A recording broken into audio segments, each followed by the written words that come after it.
اسلامی بھائی، اس وقت مسجد نبوی شریف میں ہوں. 29 رمضان ہے، افطار کا وقت ہے، مگر ایک عجیب واقعہ پیش آیا ہے. ہمارے پاس ابھی ایک سوڈانی آئے ہیں ماشاءاللہ. السلام علیکم. وعلیکم السلام.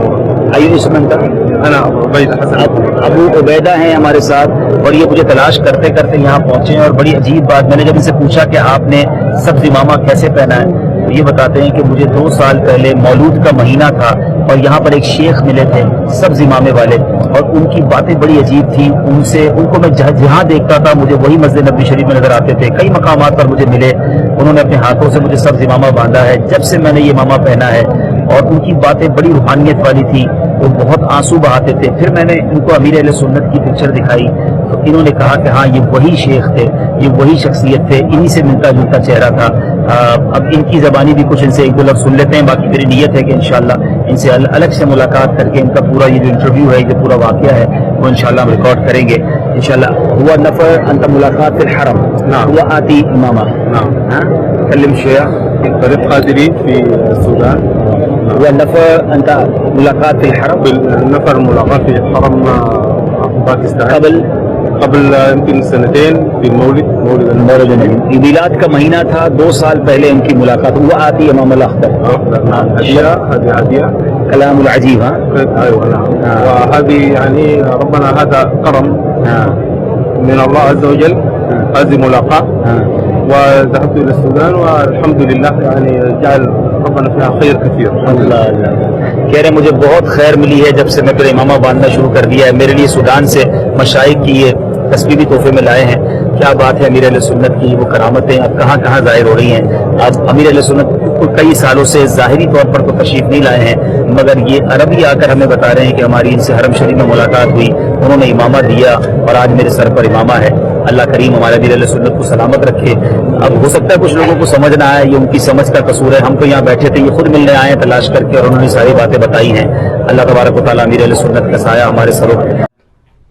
میں نے آپ کو اکثر بتایا کہ حضرت معاویہ رضی اللہ تعالیٰ عنہ گورنر شام تھے نا، حضرت عمر فاروق کے زمانے میں رضی اللہ تعالیٰ عنہ ایک چھوٹے سے حصے میں تھے. حضرت عثمان نے ان کو بڑے ایریے پہ کیا. تو حضرت عمر کو انہوں نے خط لکھ کے نا بحری بیڑا بنانے کی اجازت مانگی.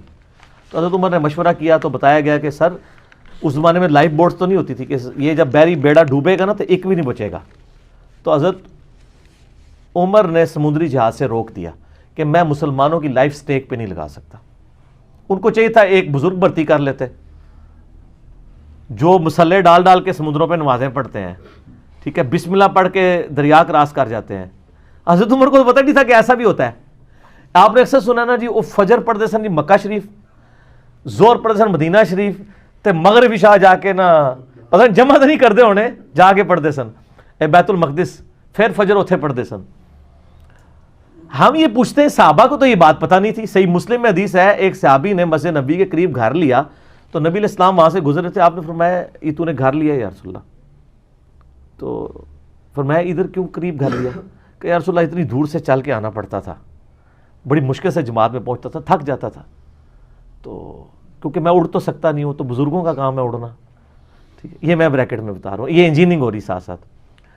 تو آپ نے فرمایا اتنی دور سے تم چل کے آتے تھے، جتنے قدم تم چلتے تھے تمہیں ثواب ملتا تھا.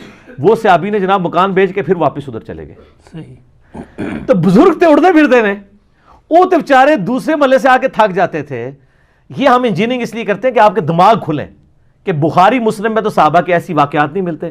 جو کرامات بھی ملتی ہیں، میں نے 4 لیکچر دیے، مسئلہ 131 A B C D، جس میں نے صحابہ کی کرامات، نبی علیہ السلام کے معجزات بتائے ہیں جو صحیح سند سے ثابت ہیں. وہ دعائیں ہیں جو اللہ تعالیٰ نے ان کے حق میں قبول کر لی ہیں. اس سے زیادہ کچھ نہیں، کر کے کچھ نہیں دکھا سکتا. کر کے اگر کوئی دکھا سکتا ہے وہ صرف نبی ہوتا ہے، اور وہ بھی کرتا اس وقت ہے جب اللہ تعالیٰ اس کو اذن دیتا ہے. ورنہ میں آپ کو بتاتا ہوں، مجھے بتائیں حضرت موسیٰ علیہ السلام نے جب پہلی دفعہ عصا پھینکا، قرآن میں آتا ہے تو کیا الفاظ ہیں؟ پیٹ پھیر کے بھاگے جب وہ اژدہا بن گیا. کیوں بھاگے؟ اگر انہوں نے خود بنایا تھا پھر تو انہیں بھاگنا چاہیے تھا، ان کو پتہ ہی نہیں تھا یہ ہو جائے گا. بالکل صحیح. جیسے چھوٹا بچہ پہلی دفعہ جب نیمبو چاٹتا ہے تو کیا حالت ہوتی ہے اس کی، یا بچہ چھوٹا جب پہلی دفعہ ماچس جاتا ہے وہ ڈر جاتا ہے، آگ نکلتی ہے، اس کا پہلا ایکسپیرینس ہوتا ہے. حضرت موسیٰ علیہ السلام کا یہ پہلا ایکسپیرینس تھا. اچھا، اس کے بعد وہ عام ہو گیا، جب بھی ہوتا تھا پھینکتے تھے. لیکن جب وہ بنی اسرائیل کو لے کے سمندری جھیل کے کنارے پہنچے ہیں، پیچھے فرعونی آ گئے، آگے جھیل ہے، تو ساتھی پھر کہنے شروع مروا دیتا جنا موسیٰ. آپ پریشان ہو گئے. قرآن میں آتا ہے کہ حضرت موسیٰ بھی خوف کھا گئے, خیفتم موسیٰ. پھر آتا ہے کہ اللہ تعالیٰ نے وہی نازل کی کہ یہ موسیٰ یہ عصا پانی پہ مارو راستہ بن جائے گا. تو حضرت موسیٰ نے خود کیوں نہیں مار لیا؟ اور ان کو یہی پتا تھا کہ یہ صرف سانپ ہی بن سکتا ہے. ان کو کیا پتا تھا کہ یہ کام بھی کر سکتا ہے؟ سر قرآن میں سے کیا کیا رزلٹ نکل رہے ہیں. بالکل. وہ ڈرے کیوں؟ وہ ڈرے اسی لیے کہ ان کو یہی پتا تھا یہ کر سکتا ہے, اور ان کو پتا تھا یہ وہی کر سکتا ہے جتنا اللہ نے اسے کہا ہوا ہے. میں اپنے مرضی سے اس سے یہ کام نہیں لے سکتا کہ اس نے یہ کام بھی کر دینا ہے. وہ اور اس نے کرنا بھی کوئی مار کے بھی دیکھ لینا نا سر, کچھ بھی نہیں سی ہونا. وہ اسی وقت ہی ہونا تھا جب اللہ نے وہی کے ذریعے اس کو آرڈر کرنا تھا. تو راستہ بنا ہے. اور 10 کمانڈمنٹ فلم میں انہوں نے وہ باقاعدہ سین فلمایا. ٹھیک ہے. تو سر یہ باتیں آپ کو بتاتی ہیں کہ قرآن و سنت کا دین اور بابوں کا دین اور کتابوں کا دین اور بابوں کا دین اور. خود میں کسی کی کیا بات ہے, ہم سے بڑا بریلوی کون رہا ہے؟ کیوں جی؟ صحیح. میں 2002 میں عمرے پہ گیا ہوں, میں 15 دن رہا ہوں, میں نے ایک نماز کسی سعودیہ کے امام کے پیچھے نہیں پڑھی. ٹھیک ہے, ظاہر ہے جی اس پہ پریشانی لی کون سی بات ہے. جب ہم ان کو مسلمان ہی نہیں سمجھتے تو ہم نماز کیوں پڑھیں؟ ٹھیک ہے. اب آپ کو لاکھ کوئی کہانیاں کرائے, نہیں ایسا نہیں ہے. نا جناب, ان لوگوں نے تو بریلوی علماء جو ہیں انڈیا کے, انہوں نے تو یہاں تک فتویٰ دیا جب تک سعودی حکومت ہے حج بھی موقوف ہو چکا ہے, کیونکہ آپ حج کرنے جائیں گے تو اس کی اکانومی کا فائدہ نجدیوں کو ہوگا, اس لیے حج بھی اب موقوف ہے جب تک. تو سر اس کی میں تھوڑی سی انجینئرنگ کرتا ہوں. آپ کے بزرگ تو نگاہ مار کے پورے شہر ختم کر دیتے تھے. ان بزرگوں نے ریٹائرمنٹ لے لی ہے. میں کسی بزرگ کو نہیں کہتا, میں اپنے آپ کو کہتا ہوں کہ میں اگر بزرگ ہوں اور میں کسی ایسے قبلے کی طرف منہ کر کے نماز پڑھ رہا ہوں جس کا امام نجدی گستاخ رسول اور واجب القتل اور جو کچھ یہ وہ کہتے ہیں, تو میری بزرگی پہ لعنت ہے کہ میں ایک نگاہ مار کے انہوں نے حکومت نہیں ختم کر رہا. صحیح. میری بزرگی پر لعنت ہے کہ میری بزرگی ہے اور یوٹیوب پہ نبی علیہ السلام کے بارے میں گستاخانہ فلمیں اپلوڈ ہے, میں ایک نگاہ مار کے وہ ڈیلیٹ نہیں کر رہا. صحیح بات. تو 1.5 ارب مسلمان مل کے یوٹیوب سے گستاخانہ فلمیں نہیں ڈیلیٹ کرا سکے, تو 1.5 بزرگ بھی نہیں 1.5 ارب وچ. اچھا اس کا بھی وہ جواب دیں گے, وہ کہیں گے جی وہ دیکھیں جی حکم ربی ہے, اللہ کی رضا پہ راضی ہیں وہ. اچھا اللہ کی یہ رضا ہے کہ گستاخیاں ہو نا, پرانیاں گلاں پرانے بہانے. ہن پائی انجینئرنگ دا دور ہے, ادی انجینئرنگ میں کراں گا. آپ لوگ تو پبلک کو یہ کہہ رہے ہیں جی امام مالک کا قول ہے کہ جی اگر کوئی گستاخ زندہ ہے تو پوری امت کو ہی مر جانا چاہیے. تو پھر یہی قول اپنے ان بزرگوں پہ بھی لگائیں نا. آپ کہتے ہیں دنیا کا بھی غوث کتب ابدال سے خالی نہیں ہوتی, تو آپ ذرا جرت کر کے یہ بات بھی کریں کہ ایسے غوثوں اور کتبوں اور ابدالوں کو مر جانا چاہیے کہ یوٹیوب کے اوپر حضور کی ویڈیوز موجود ہیں گستاخانہ اور وہ ڈیلیٹ نہیں کروا پا رہے. ان کی بزرگی کو مر جانا چاہیے. کہیں نا, ادھر تو پوری قوم کے ساتھ آپ جو کچھ کر رہے ہیں پچھلے 1.5-2 سالوں کے اندر وہ سب نے دیکھا ہے, تو کدھر کی بزرگی؟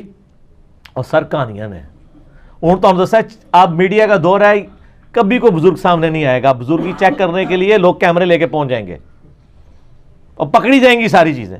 یہ سب کہانیاں تھیں, کہانیاں پکڑی جاتی ہیں اور اللہ کے فضل سے. اچھا یہ آپ اکثر کئی بزرگوں کے بارے میں, جناب ایک بندہ آیا وہ کہتے ہیں مجھے قرآن سیکھنا ہے ایک بزرگ کے پاس, اور وہ بزرگ بے شمار ہیں جن کے بارے میں. تو انہوں نے کہا جی نماز میرے پیچھے پڑھی. اس نے نماز پڑھی تو سجے پاسے سلام پھیریا تو سارے ہی حافظ ہو گئے, کھبے پاسے پھیریا تو سارے ہی ناظرہ ہو گئے. یعنی دائیں طرف سلام پھیرا سارے حافظ بن گئے, بائیں والے ناظرہ ہو گئے. اچھا جی, ان سے صرف یہ پوچھیں کہ یہ جو کرتے تھے ان سے خود کہیں یہ تجوید کے ساتھ ذرا نماز سنا دیں. ترجمہ نہیں سن رہا ہوتے, سب کو پتہ ہے آنے کوئی نہیں, ترجمہ نہیں, تجوید کے ساتھ صرف نماز سنا دیں. التحیات للہ والصلوات والطیبات تجوید کے ساتھ. کاری بٹھائیں گے دوسرے فرقے کا تو آڈے فرقے لاتا ہے مٹی پا جائے گا نا, اور پھر تہاڈی غلطیاں کر دے. تسی التحیات بھی نہیں پوری سنا سکتے, سورہ فاتحہ نہیں پوری سنا سکتے. جن کے بارے میں آپ کہہ رہے ہیں وہ آج بھی ہے نا, سجے پاسے اسلام پھیر رہے سارے حافظ. یار نبی علیہ السلام کے پاس صحابہ صوفہ پورا دن پڑھتے تھے, آپ نے تو اسلام پھیر کے سارے حافظ اور ناظرہ نہیں بنایا. صحیح بات, ٹھیک بات. نبی علیہ السلام نے پیچھے چھٹ گئے.